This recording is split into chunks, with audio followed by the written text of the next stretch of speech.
Well, hello friends. Welcome back to browser hacking. Today we are going to implement HTTP post request because until now we've only been doing GET requests with our browser. So if I go to my local machine here on the host, I have Apache server running, and this is of course a GET request, but if we make some test page, like, you know what, let me see if I have PHP actually. Um, ah. Oh. What did I call that? Foo PHP? Oh, maybe I don't have short tags. Maybe I have to, maybe that becomes cached. Yes. Okay, so we do have PHP 743 apparently. Also, could probably spend a video just implementing better layout for this PHP info output. But we are here to do post requests. So let's see. Let's make a test page that, I guess we'll just make one that dumps out the post variable. So something like this. And maybe actually we will do a content type text plain. Something like that. Let's see if that works with get. So if we say foo bar as cooks. Oh, wait, I didn't do that right. Yeah. Okay, so looks good. Our GET requests are obviously coming through right. And nice to see that we're handling the content type header nicely in the browser. No confusion about that. So let's see. So let's do the same for actually let's copy that one. Foo post PHP. Call that one get PHP. And then we will do this. So obviously when we post, if we get, there should be nothing in the array, right? So all we need now is a simple test page to post to this file. So maybe we'll make one, a dead simple one. Form action, post PHP method, post. Okay, I have not made an HTML form in a while, so let's see.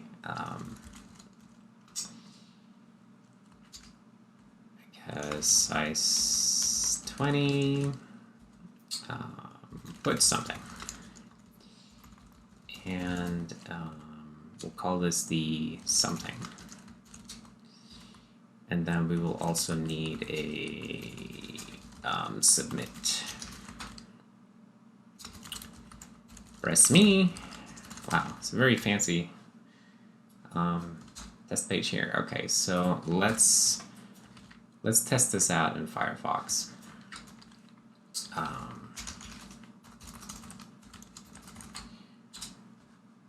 XXX, boom. Okay, so this is the outcome that we want today in our browser. But if I click here, well, nothing at all happens. So unsupported for method post. Right, so at least we were nice enough to print that error message. So step one is we are just gonna tweak the browser so that it opens up the test page by default, just for ease of debugging. So we'll grab the browser ini and put one in root, home, and on config.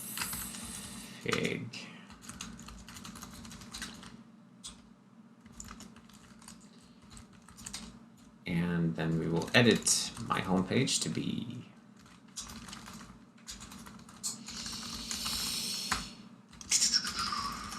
like that. Okay, so then we could even bring up a browser by default as well, because why not?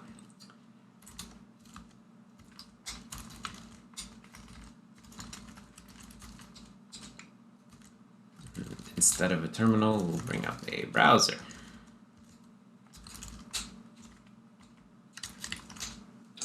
See how that goes.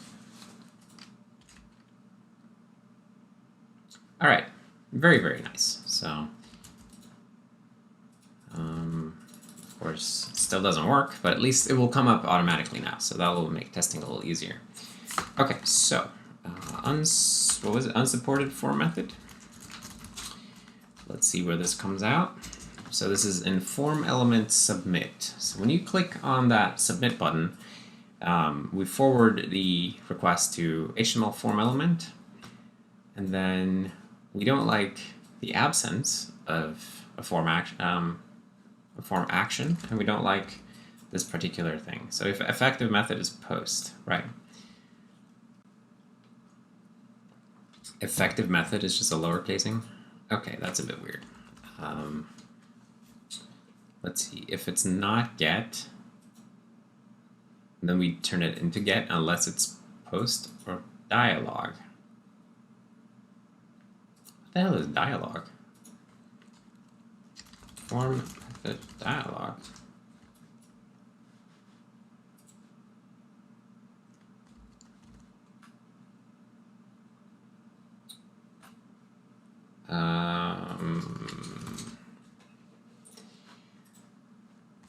What is form method dialog?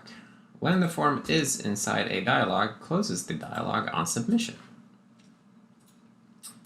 Did I add this? I don't remember this. Let me see if I added that or if somebody else did. The web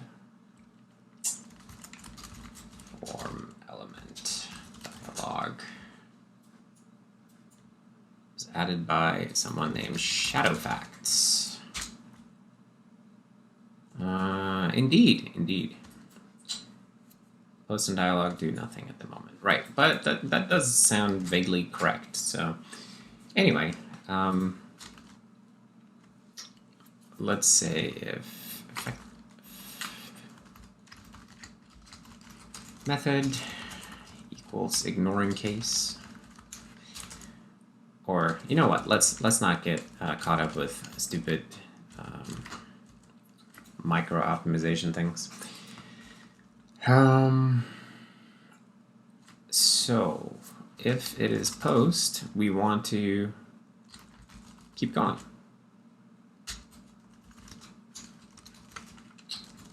If it is not post, let's say. Okay. And then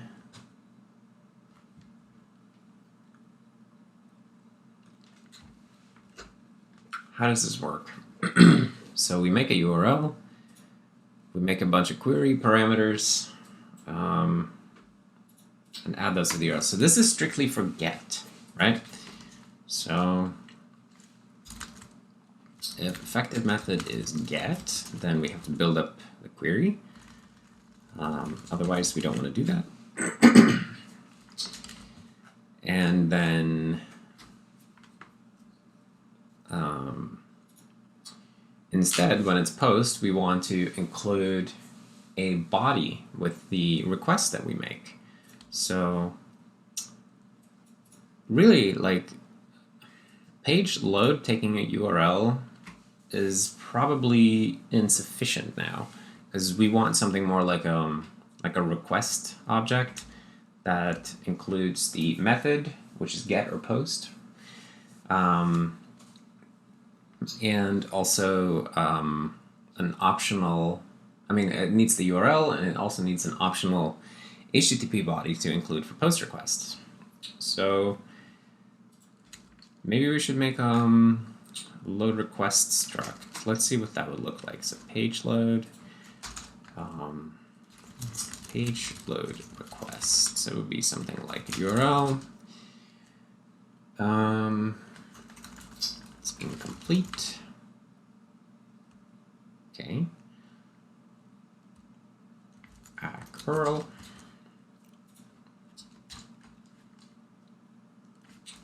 I mean, really, this is not a page load request that we're making here. What we're making is like a resource load request.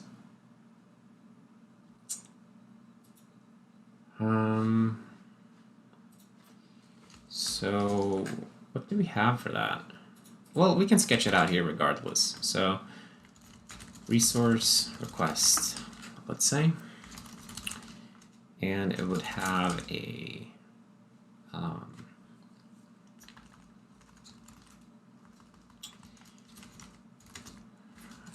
method which we can let it be a string for now, and we need a URL, and we need the HTTP body, which we can let be a byte buffer. Okay.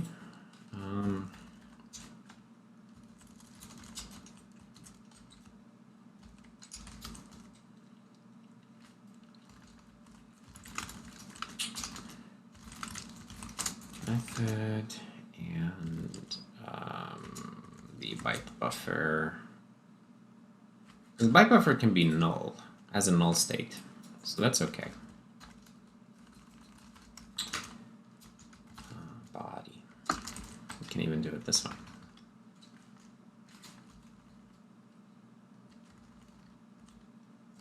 Yeah, that's probably okay. And then we'll make the destructor out of line, and maybe we should move this to its own thing. Let's see. So we have the loader directory. Wait a minute, what's load request?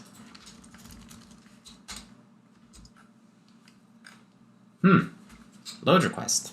This feels like I started building something like this, except it only has URL, but we can take it from there. So we'll just move those boys and girls over, and this seems like a good enough constructor for me. So load request is not a bad name, actually. It's different than resource request, but I like it. So method, let's just add some getters here.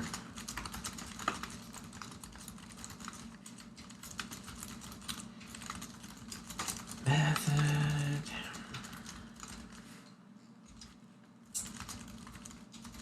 Body. Okay, some very interesting programming right here.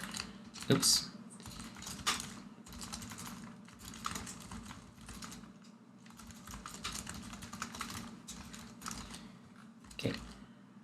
And then when we compare these, we got to look at all the stuff. So method is other m method, and it should be and. Body is other m body. All right.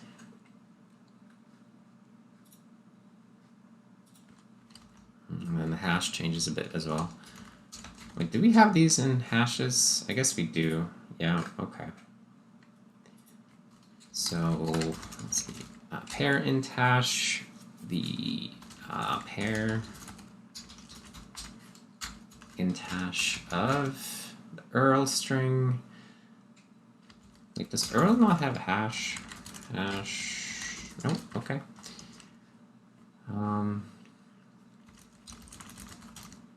Method hash, pair hashed with,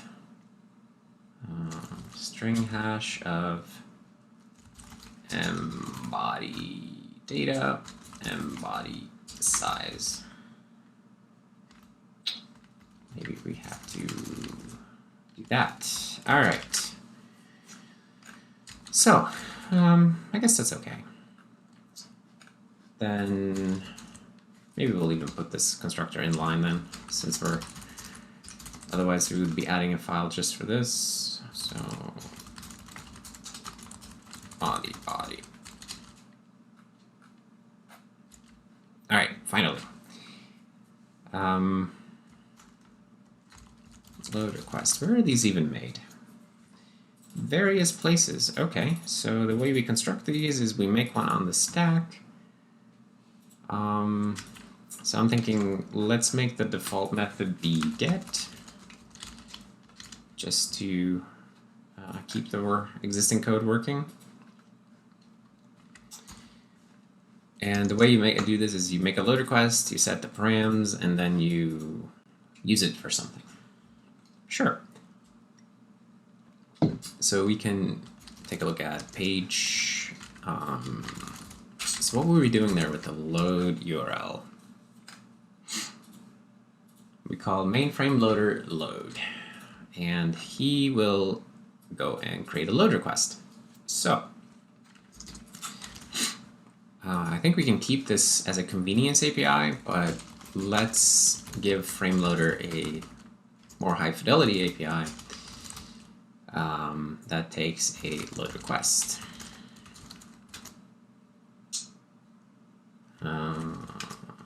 Like this. And then we'll just make one call the other and call it a fix. So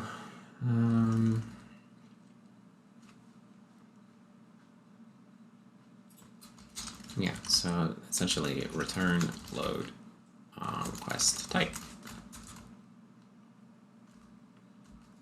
And then this stuff goes up here.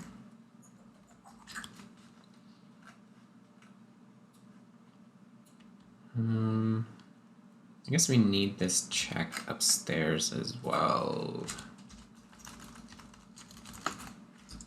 Does the request have an isValid check? Yes, it does. Okay.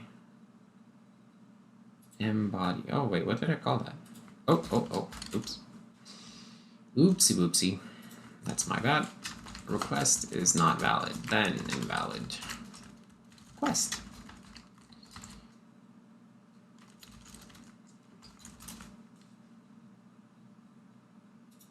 Yeah. Okay, auto URL is request URL. So far, so good. And this should allow us to extend the page API here as well. So load can take not only a URL, but also a load request if we wanted to, which we will simply forward.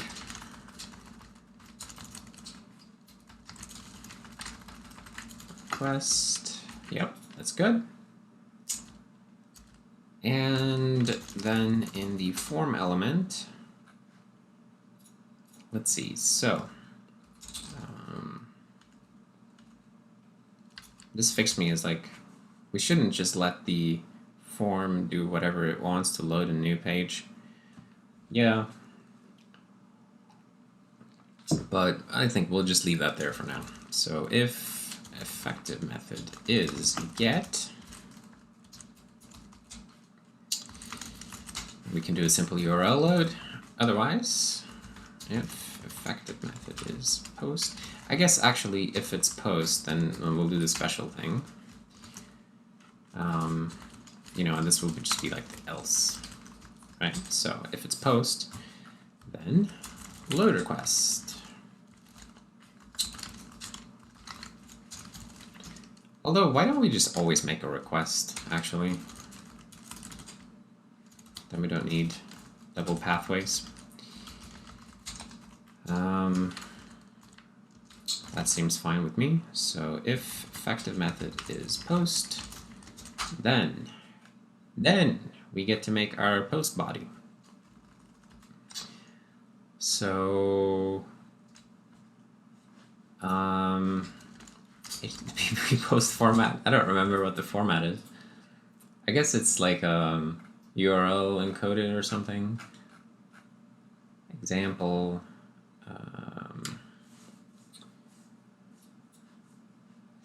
so it's the simple x www form URL encoded. So I think we'll start with this one and not use the multi-part form data. Multi-part, because multi-part I guess is for more like binary data and stuff like that.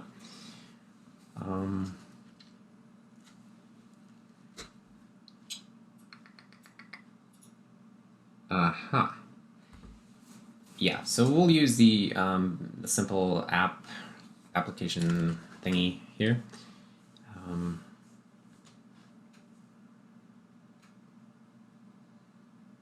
So that needs to go in the content type field, actually. So we also need to add a header to our request.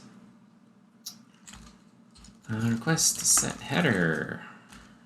This is also not something that we've been doing before, so content type. And this goes here only. I don't think we've done any custom request headers before, so this will be interesting. Hash map, string, m headers. Headers is other m headers. Can we compare two hash maps like that? Maybe we can. Well, hash map is implicit here, so let's make it real. Hash map. Yeah, I had a feeling that was not going to work. Okay, so comparing two hash maps.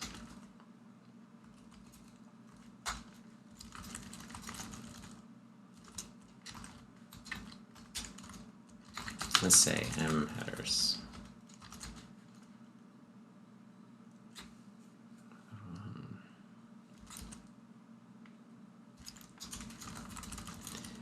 Yeah, this won't be particularly fast, but who cares at this point?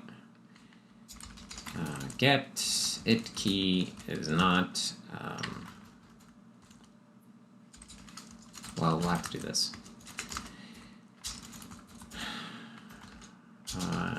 Headers find it key if JIT is other headers end, then they're not equal.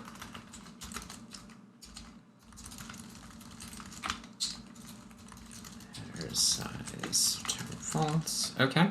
Alright, so we have to have the same exact headers for these to be a match.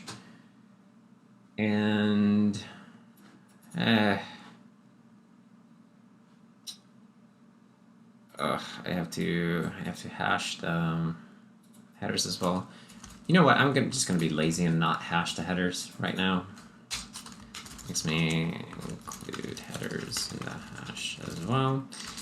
Having a hash, a good hash for something, allows us to avoid collisions, which in theory can improve performance of a hash map, but it does not matter for correctness. Even if your hash is terrible and everything has a hash 1, they will all collide and end up in the same bucket, but it will still be correct because we require equality to consider something a match when we do a hash lookup. So having a good hash is strictly performance optimization. It's not required for correctness. Correct equality comparison is required for correctness. So anyway, oh right, we needed an API for setting header as well. Void set header. Name, value. So straightforward. And how about something like this? Header.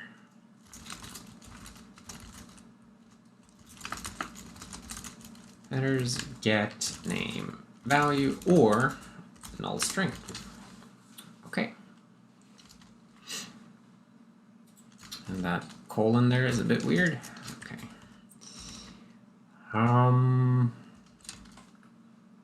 Yeah, so that's pretty good. And then we also need the method to be post. And we need the body to be that thing.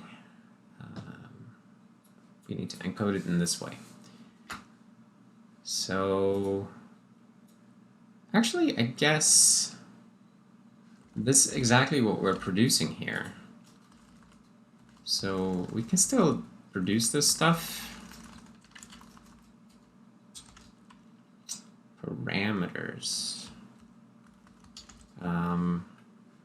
Just that we use it differently. So these are the parameters, and then here we'll Erlang code the parameters.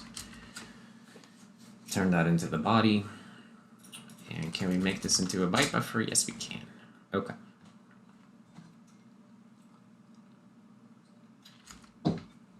Cool. So now we have done all the things in the form element, I think.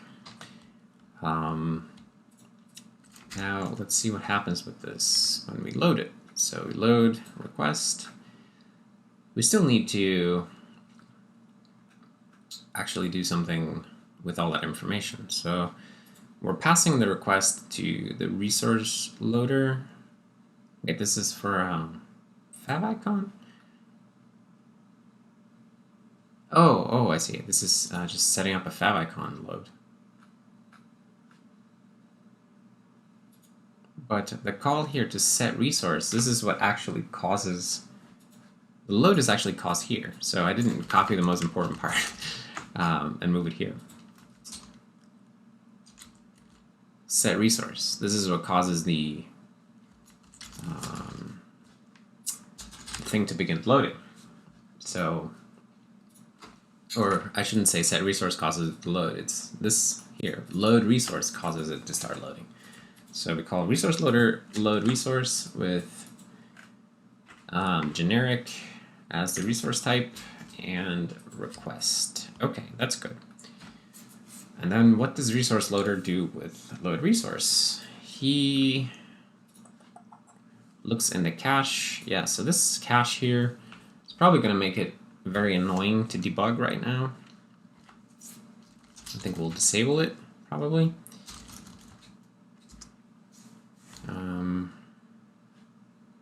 For now.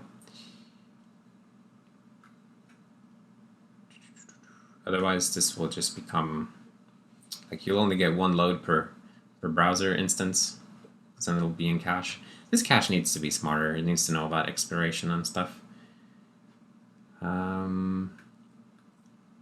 Also, what's going on here? Resource. I don't know why these are by value. Well, it doesn't matter.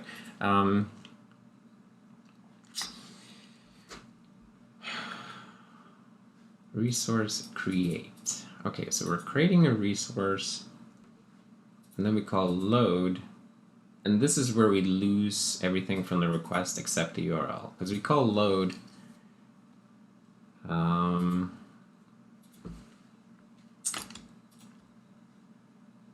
load only takes a URL and success and error callbacks. So load should probably take a load request. Is this used elsewhere? Yes, it is.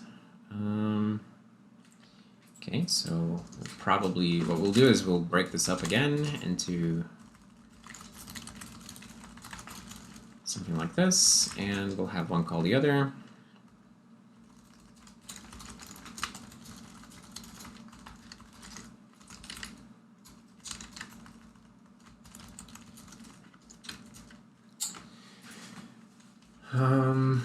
And like over time, the URL is like just a convenience helper, really, and maybe it could even go away. But for now, we'll do it this way. So all of this stuff moves here, and then load request.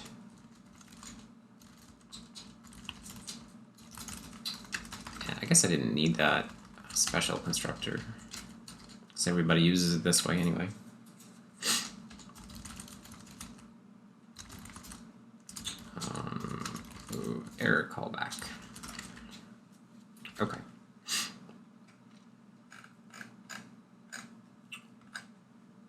So what do we have going on here? We are setting headers. We're adding a user agent header. That's cool. So we could actually add our own header here. If we have them, we should just bring them all over from the request.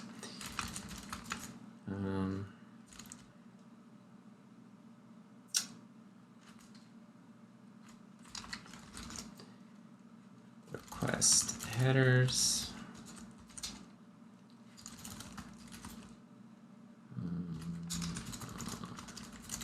Something like that. And then we'll just expose the hash map, I think. For now, that will be the easiest.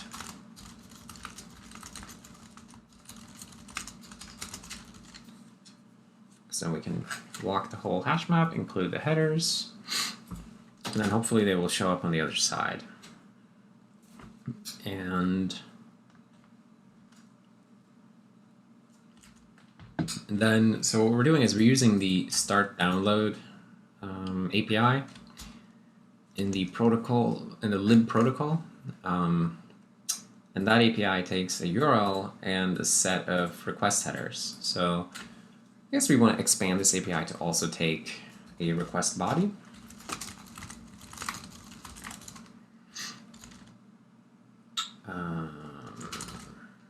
There we go. Okay. Like buffer, request body. And I guess it could be a string, actually. But for now, we'll use, well, it should probably be a byte buffer.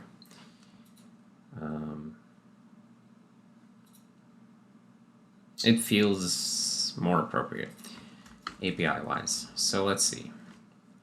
And then what this will do is that it will do a synchronous request to the protocol server, which is our network protocol daemon that implements HTTP, HTTPS, Gemini, stuff like that, and hopefully more protocols going forward. So we send a synchronous start download request, and here we will now also include the request body.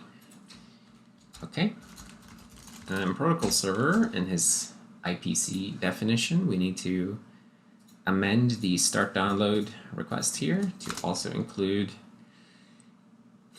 we don't have byte buffer as a type, so I think we'll just use a string for now here, request body. Yeah. And let's see where start download is handled.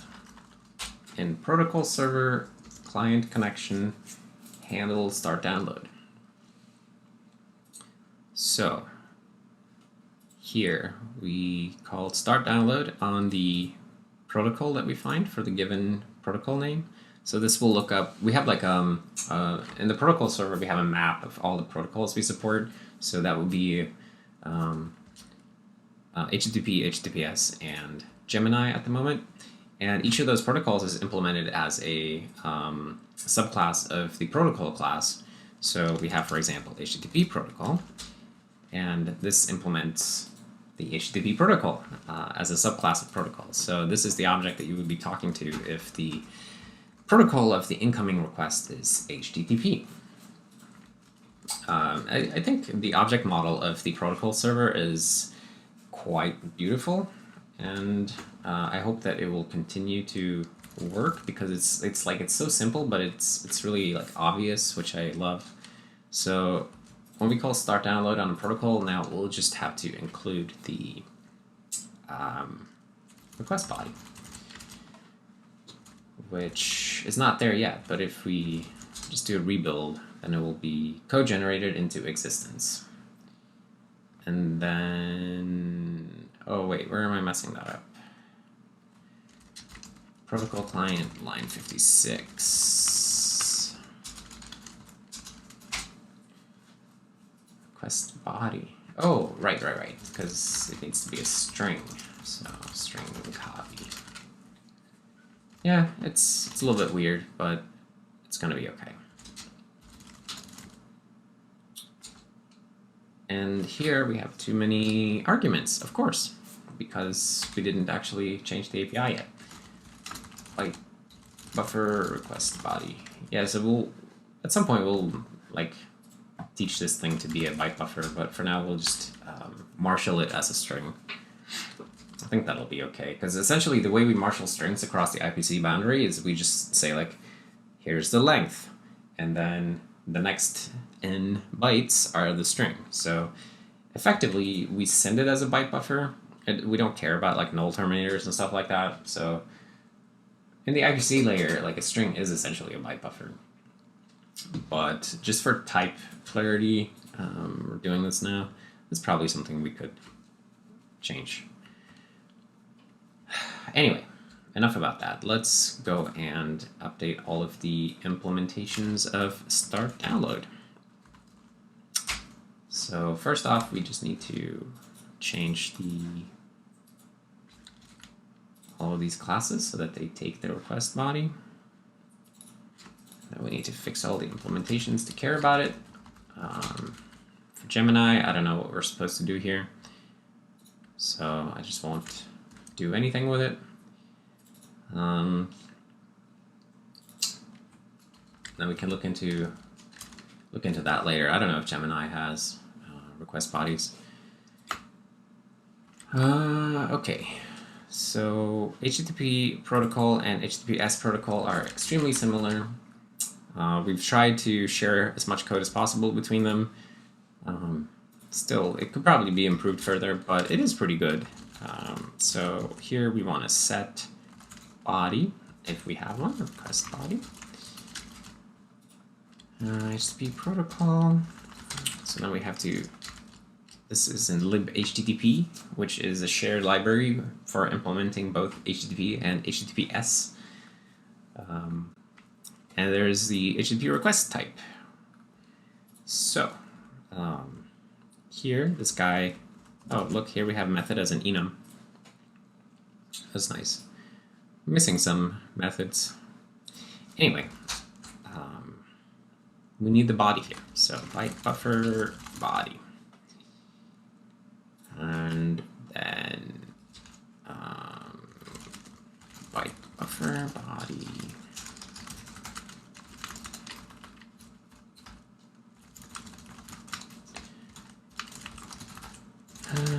Byte buffer body. Okay. And then I think it's 2 raw requests that we use when we actually send out a request on the network. Yeah, so when HTTP job connects on the socket, it's ready to write. Then we produce a raw request by calling 2 raw requests, and then we write that to the socket. So 2 raw requests, this is where we produce the HTTP request. We add all the headers here. So I guess,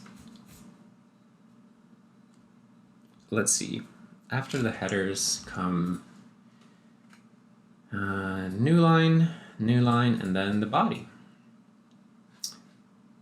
Do we have to include the content length maybe when we do this? I feel like we probably should. Anyway, so if m body is let's say if it's non-empty, right? Then builder append. Can we just do that?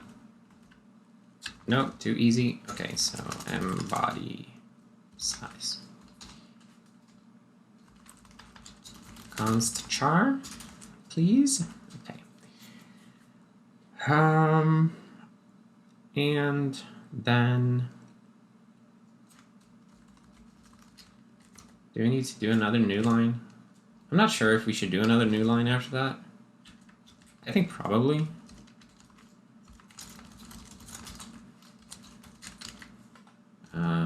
So let's see if this is enough. I think we may need to include the content length header. HTTP request.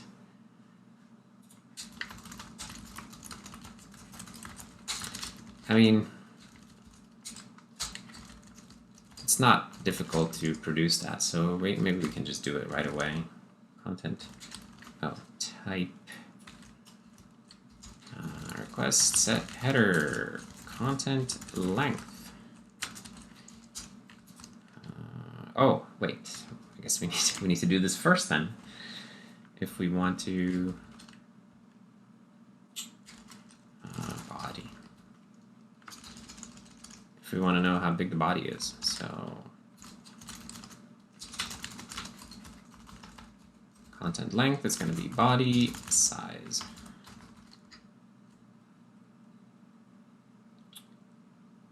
Number.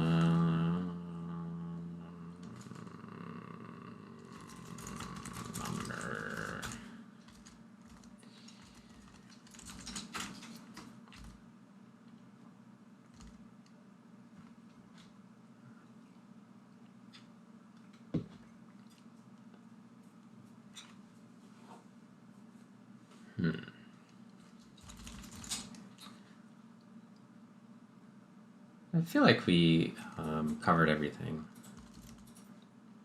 but it's not working. Okay, that's fine. So let's dump out the request that we are actually sending, just to make sure that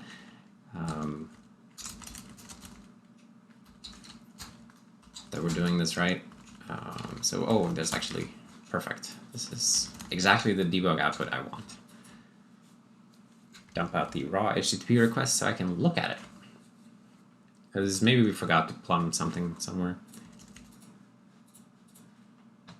Let's see. So we're doing a get. So that's already a problem here that we're doing a get.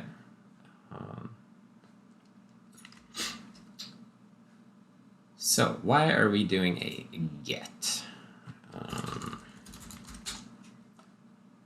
If effective method is post, it's a post. Now we're getting serious. I just want to double check.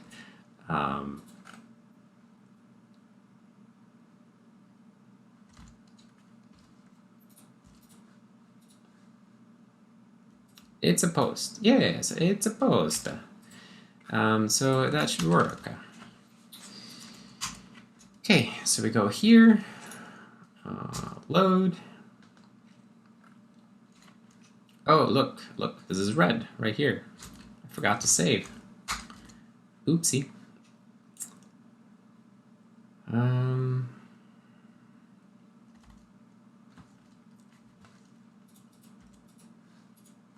Okay, but it's still not showing up right. It's just a get.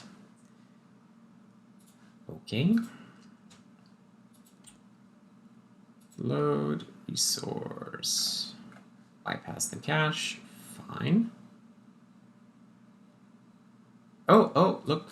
Load. I'm calling the wrong load here. I'm supposed to call the load that takes a request. That's where it got lost. I added that overload for a reason.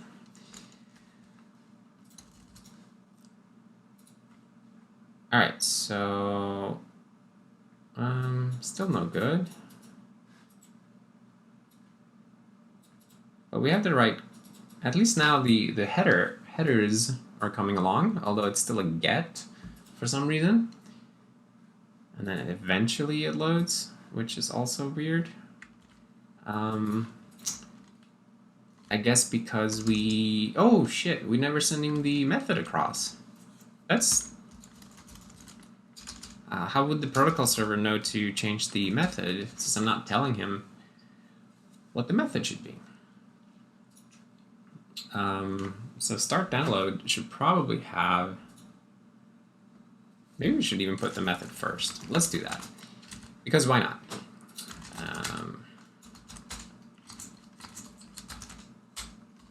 Where are we doing this? Here. Okay, so method. And this becomes the first thing. Maybe this thing should take a struct with these things instead, but this will be okay for now. So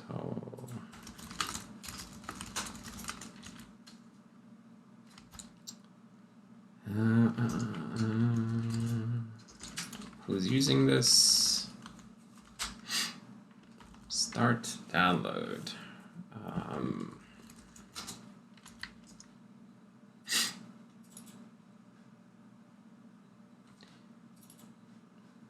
if we put the method second, no, let's do it this way. This is okay. So here, instead of just saying URL to string, we'll say request method. Okay. Pro CPP, which is our little protocol server test program, also needs to be updated to say, we'll just say get here for now. In the future, it might be cool to give the pro test program the ability to send post requests. When we receive this in the client connection here, on the protocol server side, we now have a method in this message that we need to pass to start download. Message method. And once again, we need to expand this API slightly. That'll be okay. It's gonna be okay. Ploop, ploop, and ploop. So yeah. Here it doesn't do very much. And then in HTTP protocol,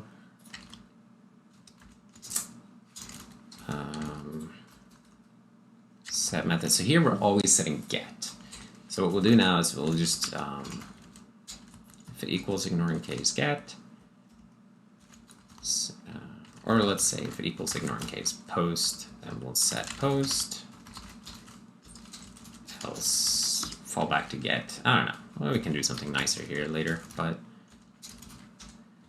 for now I think that's kind of good enough. Maybe you should allow arbitrary methods and just plumb them through to the server no matter what, but it does seem kind of sensible to limit ourselves to the types that we are able to understand. Okay, so we posted something. Request looks good, but the response, I mean, wait, it doesn't include the body, actually. So it does not look great. I guess the server is waiting for me to send those 13 bytes I promised, and then I just don't include them. So what is that? Request body. To raw request.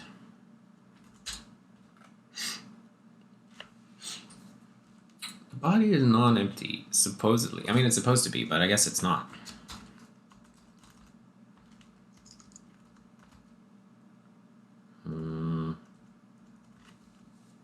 I guess we can add our own funky header here just to, for debugging, debug size as, just to see what it says. Append f.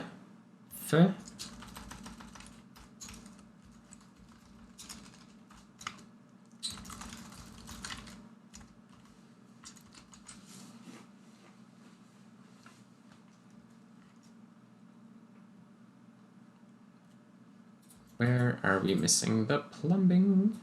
Yeah, so we have a 0 size body. That's definitely the problem. So it didn't come across somehow.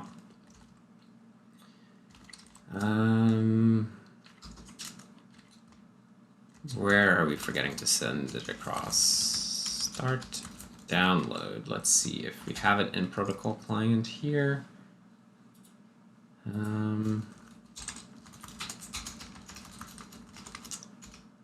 Client start download, sending request body size, bytes of request body. Yeah. We'll see if at least we have the request body on at the boundary on the client side. Blah, blah, blah, blah, blah. 0 bytes of request body. See, that's the problem. We're not even passing it in here. So, who's calling this? Mr. Resource Loader, and we're simply not passing the request body along. So I run around adding all the APIs for things, and then I just don't call them. Well, at least the problems that we're facing are very simple. So there we have it. It's a post. It works. Frickin' awesome. Okay, so let's try to send multiple things, maybe? See what that's like.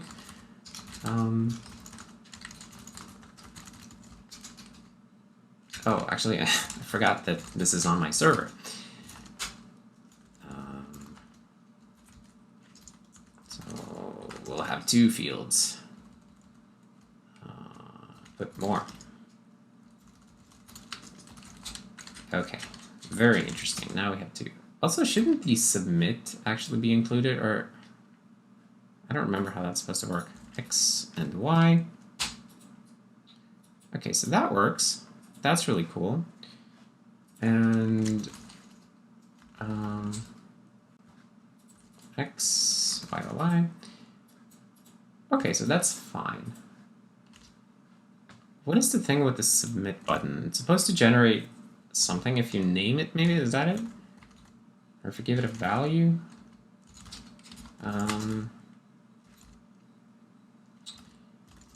We gotta look into this. If you name your submit button,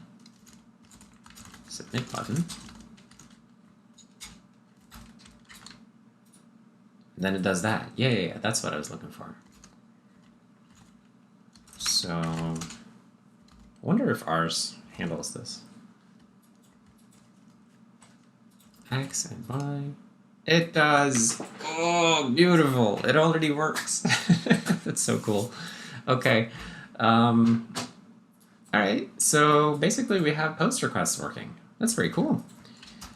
2 raw requests. So now we just have to clean this up, turn it into commits, and then we should be good.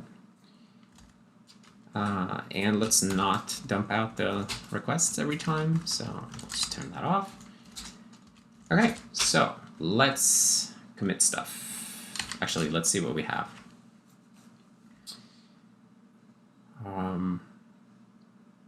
A lot of changes here. So I guess the first thing we can do is do the load request. So we're like expanding the load request class. Web. Expand the load request class to include method and request method and body. Method, headers, and body.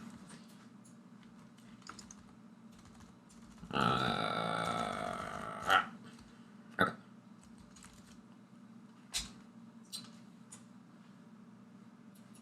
Yes, and then, well, let's actually write a little bit more. This will allow us to create more detailed requests from inside the web engine. Yes, it will. Okay, and then I think we'll do the protocol server. But now everything is kind of codependent. Okay, here's that if zero thing. Let's remove that. The cache is like, it's really helpful when you're testing out web content, and it's really annoying when you're testing local content. So I do need to work on the cache.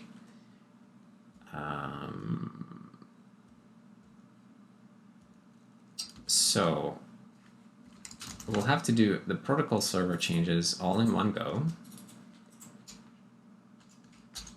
And libprotocol as well, can't be without it. And same with the HTTP. And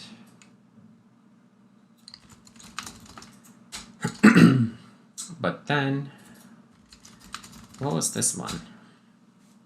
This one calls libweb. Yeah, so libweb API changes. That's fine. Dang it. All right, everything has to come, I think.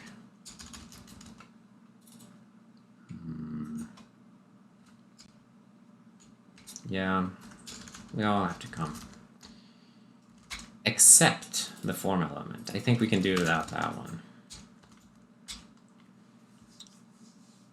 Yes, this one will still work the old way, and then we can do that one as a separate commit. Libweb plus, or protocol server plus libweb.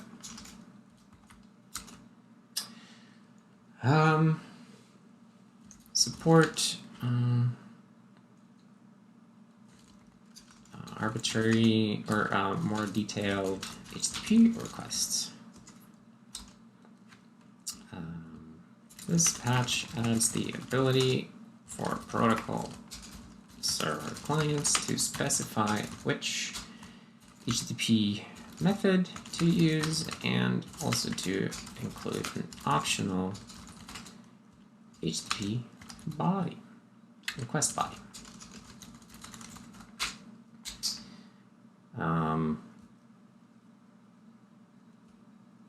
Yeah.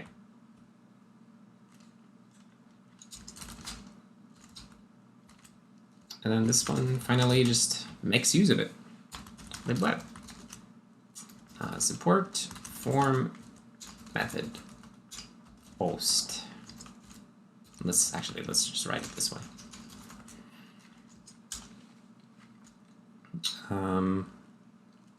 Use the new support for arbitrary method for HTTP method and request bodies to implement basic support for posted forms. Yes. This is pretty cool. All right, that's pretty awesome. So I guess that's gonna be it for today's video. So nice little feature implementation here. So if you made it this far, then thank you for watching, for hanging out. I hope that you saw something interesting today. I think this was a fun little thing to implement.